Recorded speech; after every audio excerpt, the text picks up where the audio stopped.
There's something sick happening right now. After the assassination of Charlie Kirk, radicals online, even teachers, even foreigners, are openly celebrating his death, celebrating political murder. If that doesn't show you how far gone this war really is, I don't know what will. These people are truly evil. Everywhere you turn online, you see the devil at work. In the comments, in the videos, in the celebrations of a man's assassination for what he believed, for his freedom of speech. But here's the difference this time. Consequences are coming. Let's start with this. A British punk rap performer named Bob Vylan, somebody most of you have probably never even heard of because his music is garbage, is now in the spotlight because he celebrated Charlie Kirk's assassination. He mocked it from the stage.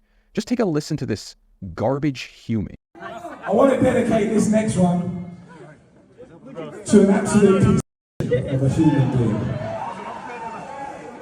The pronouns was, were.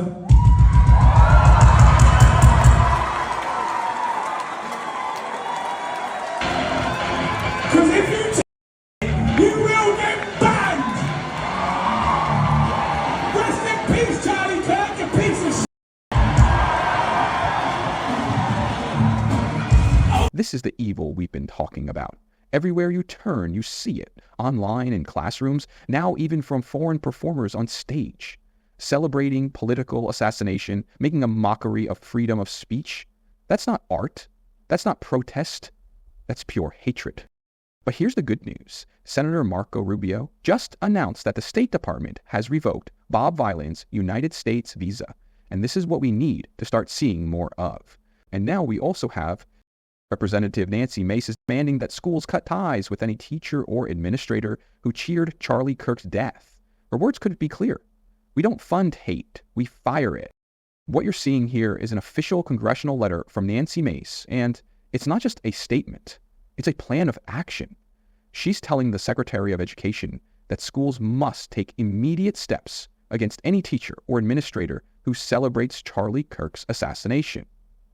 The plan is simple and direct. If a school refuses to discipline these people, they lose federal funding. Period.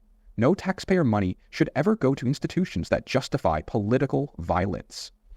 She's also calling on the Department of Education to use every tool under federal law to terminate personnel who spew this kind of hate. That means reviewing schools, cutting their federal assistance if they don't comply, and removing anyone who defends or celebrates violence against conservatives. This is the right way, and it's not just that. Senator Marco Rubio is making sure the message is heard loud and clear around the world. He just announced that visas will be revoked for foreigners who celebrated Charlie Kirk's murder. America will not be a safe haven for radicals who glorify political assassination. If you cheer the killing of Americans, we should not be giving visas to people who are going to come to the United States and do things like celebrate the murder, the execution, the assassination of a political figure.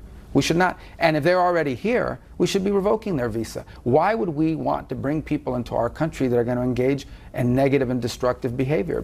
And while so many of us are mourning in our own ways, moments like this remind us what Charlie Kirk meant to America. Country singer Gavin Adcock closed his Missouri concert Friday night with a powerful tribute to Charlie.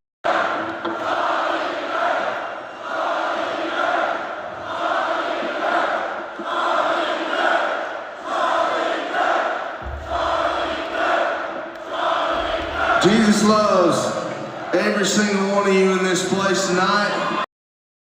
Listen to that crowd. Chills for anyone who loved Charlie Kirk. And it's not just Missouri. Even places like California are turning out en masse for Charlie Kirk.